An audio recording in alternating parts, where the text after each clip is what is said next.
আমার একটা ছোট্ট ছাদ বাগান আছে, খুব ছোট্ট, খুব একটা গাছ নেই, তবু তোমাদেরকে দেখিয়ে দিই কি কি গাছ আছে। এই যে এই একটা গাছ, এটা মানি প্ল্যান্ট, এটার কি নাম আমি জানি না। প্রথমে এটা যখন এনেছিলাম খুব ছোট ছিল, এইটুকখানি ছিল, এইটুকখানি। এটা বেশ বড় হয়ে উঠেছে এখন। আর এই যে এই মানি প্ল্যান্টটা, এটা অন্য একটা মানি প্ল্যান্টের থেকে ওই ডাল ভেঙে করা। এটা আমি রান্নাঘরে রেখেছিলাম, দেখলাম পাতাগুলো একটু কীরকম হলুদ হলুদ হয়ে উঠছে, এই দেখো কীরকম হলুদ হয়ে গেছে, ওই জন্য একটু এখানে এনে নিয়ে এলাম। তারপরে লম্বাও হচ্ছিল না।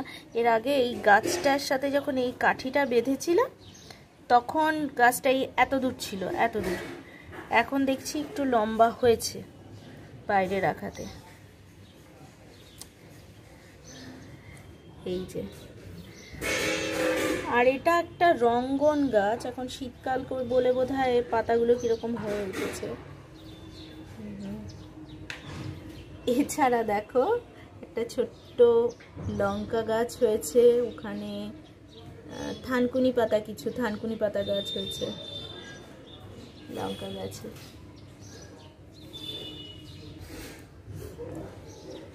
এটা আরেকটা পাতাবাহার গাছ,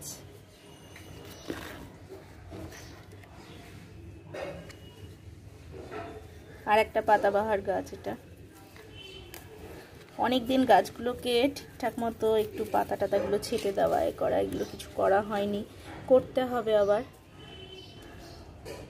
এইটা হচ্ছে, এটাকে তো অনেক নামেই ডাকে অনেকে, এটা হচ্ছে ওই 9 o'clock বলতে পারো, তারপরে কি যেন 12 মাস ফুল গাছ না কি বলে এগুলো। তারপরে এটা না সারা বছর এই সময়টা এই পাতাগুলো এরকমভাবে ঝরে যায়, যতই একে অযত্ন করা হোক না কেন, এ কিন্তু খুব একটা যত্ন চায় না। দেখেছো পাতাগুলো কিভাবে ঝরে যাচ্ছে, শুকিয়ে গেছে। একে যতই অযত্ন করা হোক খুব একটা এই গাছটা যত্ন চায় না। এক সময় দেখি গাছটা মনে হচ্ছে দেখে যে মরে গেছে, আবার দেখি গাছটা সুন্দর সজাগ হয়ে ওঠে, সজীব হয়ে ওঠে। দেখতে ভাল লাগে বলো। এটার মধ্যে যখন ফুল হয় না, লাল লাল লাল লাল ছোট ছোট ফুল, একটু রানী কালার, ঠিক লাল না, রানী কালারের ফুলগুলো হয়, দেখতে ভালোই লাগে। এর আগে যে গাছটা দেখালাম, এই গাছ তো আরেকটাও রয়েছে, ওটার থেকে আর কি একটাই গাছ ছিল, ওটা বড় হয়ে ওটার থেকে আবার সাইড দিয়ে ডাল বেরোয়, ছোট ছোট ডাল বেরিয়ে এখানে দুটো গাছ একসঙ্গে লাগিয়েছিলাম, তার পাশ দিয়ে দেখো আবার ছোট ছোট করে। এই যে এইটাকে যদি এখন অন্য কোথাও পুঁতে দেওয়া হয়, এখান থেকেও একটা সুন্দর গাছ হবে। ফোকাস হচ্ছে না কেন? এই যে হয়েছে এবার ফোকাস।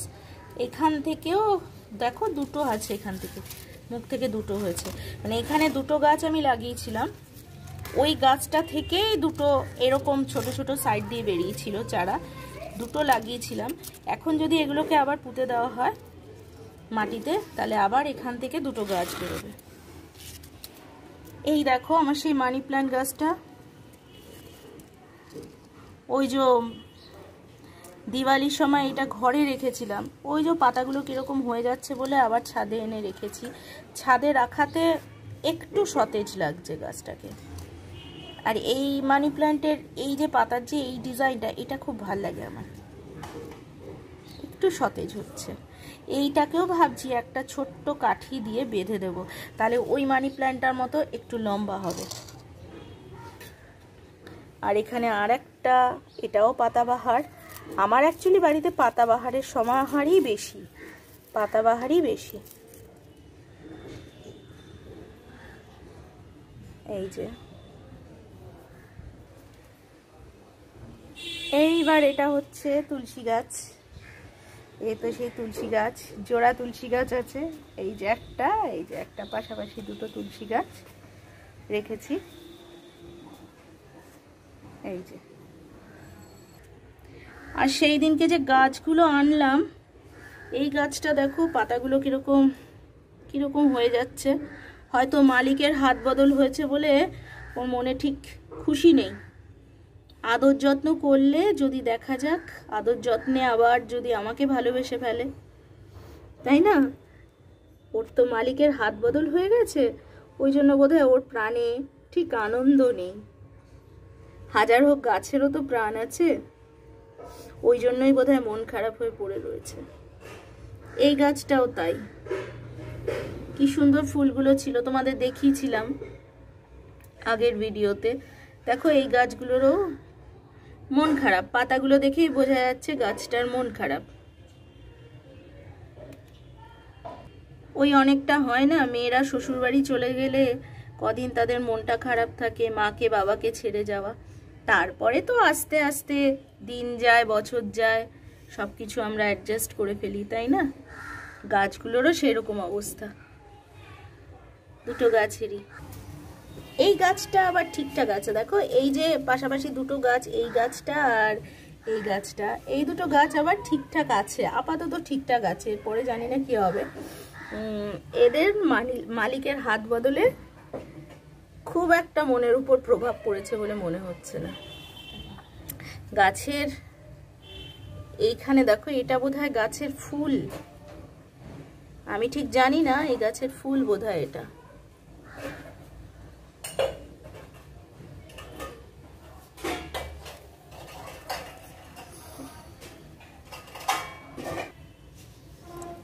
এই গাছটা দেখো কি সুন্দর, পাতাগুলোর মধ্যে দাগ দাগ দাগ দাগ। এই যে মানি প্ল্যান্টগুলো, এগুলোর কোনোটারই আমি নাম জানি না। আমাকে অ্যাকচুয়ালি ওখান থেকে নাম বলেও দিয়েছিল, কিন্তু ও সব নাম আমি গেছি ভুলে। দেখি আমাদের এখানে এক মালি দাদা আসছে, দুদিন ধরে মালি দাদা আসছে, সেই মালি দাদাকেই নামটা জিজ্ঞেস করব। আমি তো মালি দাদার নামও ভুলে গেছি।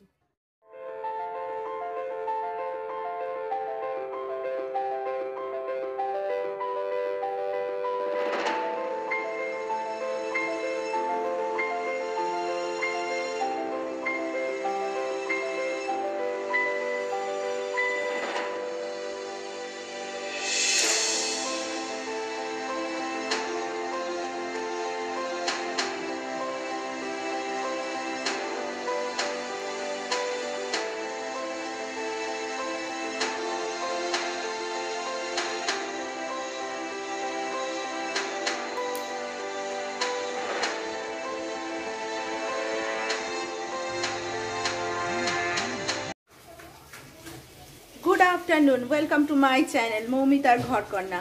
আর আমি মৌমিতা, তোমাদের বন্ধু। এখন বাজে 12:30, তাই বললাম গুড আফটারনুন।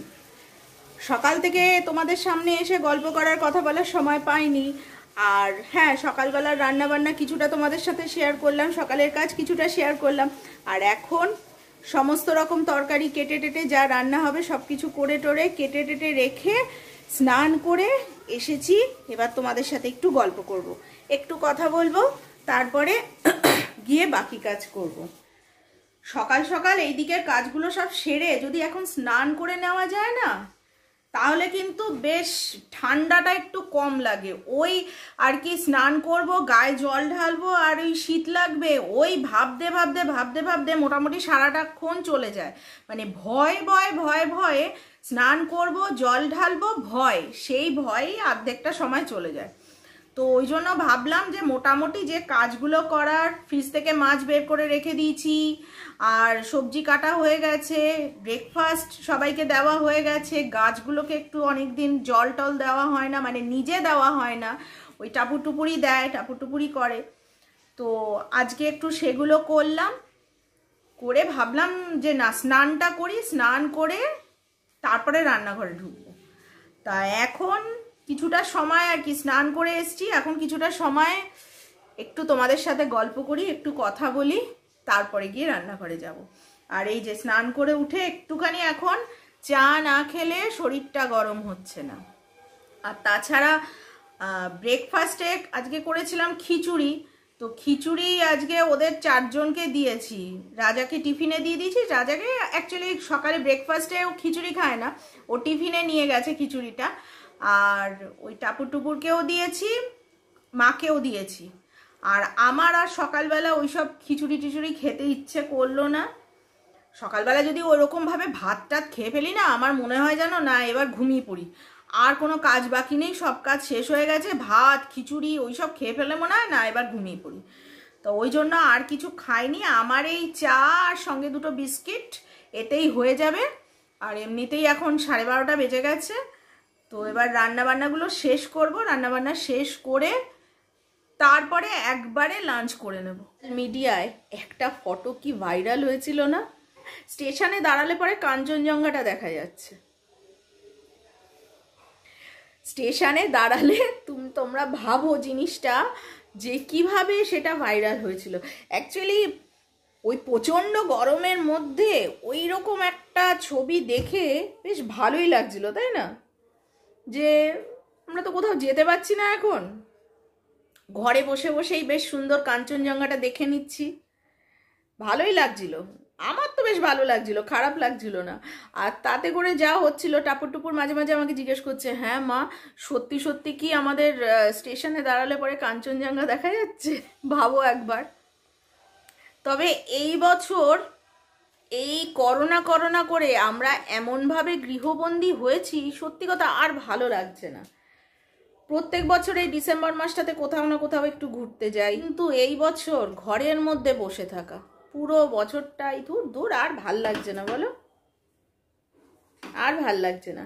এই সারা বছরটায় চিন্তা করো, একবার দিদির বাড়ি পর্যন্ত যায়নি। দিদির বাড়ি মানে রাজার দিদির বাড়ি, আমার ননদের বাড়ি, সেখানে পর্যন্ত সারা বছরটাই গেলাম না।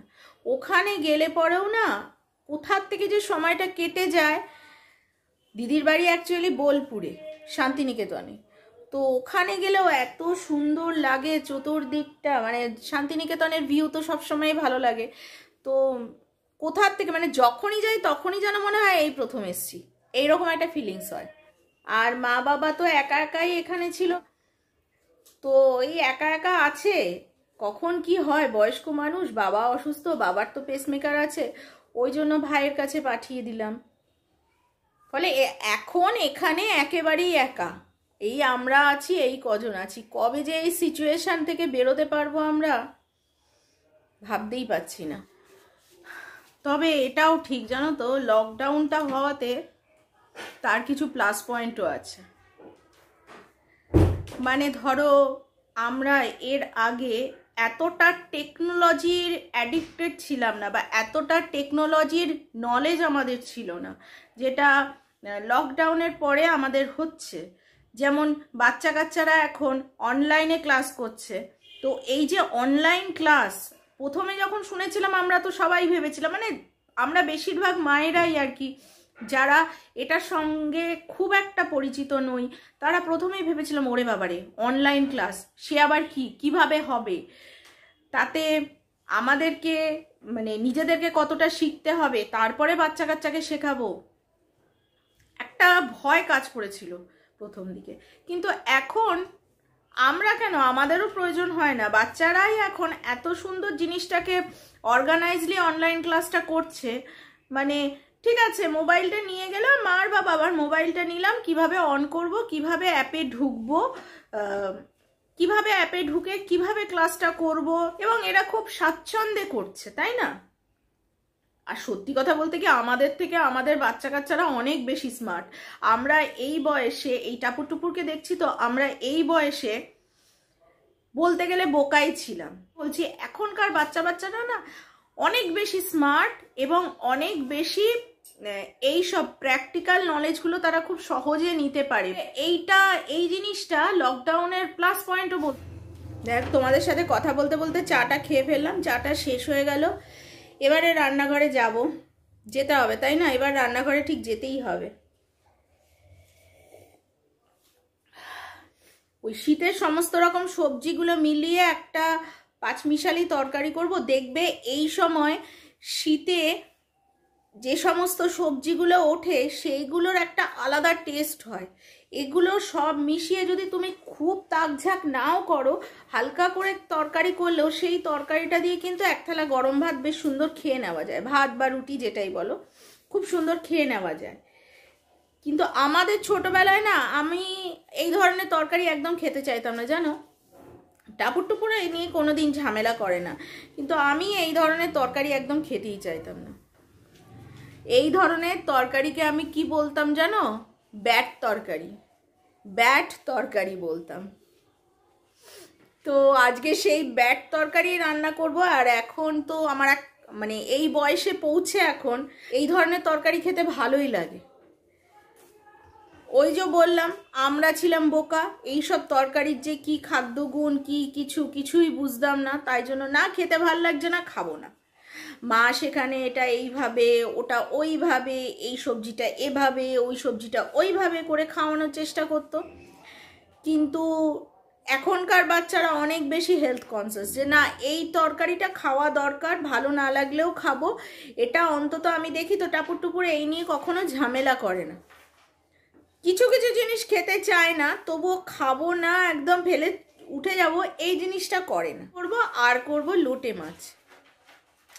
তো ওই পাঁচমিশালি তরকারিটা তোমাদের সাথে শেয়ার করছি না, কিন্তু লোটে মাছের তরকারিটা, লোটে মাছটা আর কি, ওটা তোমাদের সাথে আমি শেয়ার করব।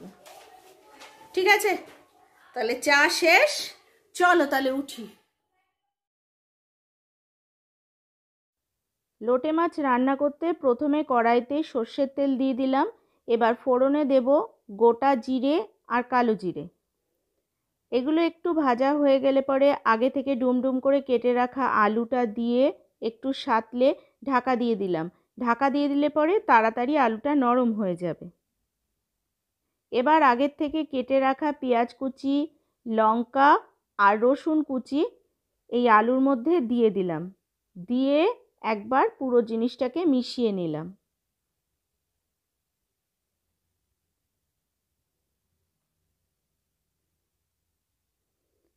এবার দিয়ে দেব একটু আদা বাটা, আর সেই সাথে দিয়ে দেব আগের থেকে কেটে রাখা ফুলকপি আর পেঁয়াজকলি। এগুলো একসঙ্গে দেওয়া যেতে পারে, কিন্তু আলুর সাথে যদি ফুলকপি আর পেঁয়াজকলি দিই সেক্ষেত্রে এগুলো বেশি সেদ্ধ হয়ে গলে যেতে পারে। দিয়ে দেব পরিমাণ মতো নুন আর রুটিং মশলাগুলো, যেমন হলুদ গুঁড়ো, জিরে গুঁড়ো, ধনে গুঁড়ো আর কাশ্মীরি লঙ্কা গুঁড়ো। দিয়ে ভালো করে একবার সাঁতলে নেব। নিয়ে এবার আগের থেকে ধুয়ে জল ঝরিয়ে রাখা লোটে মাছগুলো দিয়ে দিলাম, আর সেই সঙ্গে দিয়ে দেব পরিমাণ মতো নুন আর হলুদ। ভালো করে সব কিছু একসঙ্গে মিশিয়ে নিয়ে একটু ঢাকা দিয়ে রাখবো। ঢাকা দিয়ে রাখলে পরে যে জল বেরোবে মাছের থেকে, তাতেই সবজি এবং মাছ দুটোই সিদ্ধ হয়ে যাবে। এবার দিয়ে দেব আগের থেকে কেটে রাখা টমেটো কুচি। এখানে টমেটো পেস্ট ব্যবহার করা যাবে না। সব কিছু প্রায় সেদ্ধ হয়ে গেছে, প্রায় কেন পুরোপুরি সেদ্ধ হয়ে গেছে। এবার দিয়ে দিলাম গরম মশলা আর 1 চামচ ঘি। ঘিটা আরেকটু বেশি দেওয়া যেতে পারে যদি ঘি খেতে আপত্তি না থাকে। এবার সবটাকে ভালো করে মিশিয়ে উপর থেকে দিয়ে দেব ধনে পাতা।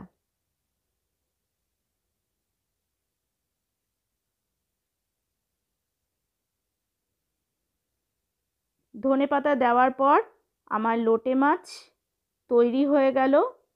দুপুরের লাঞ্চ রেডি। এবার আমার ভিডিও আমি এখানেই শেষ করছি। তোমরা ভালো থেকো, সুস্থ থেকো, আনন্দে থেকো। টাটা।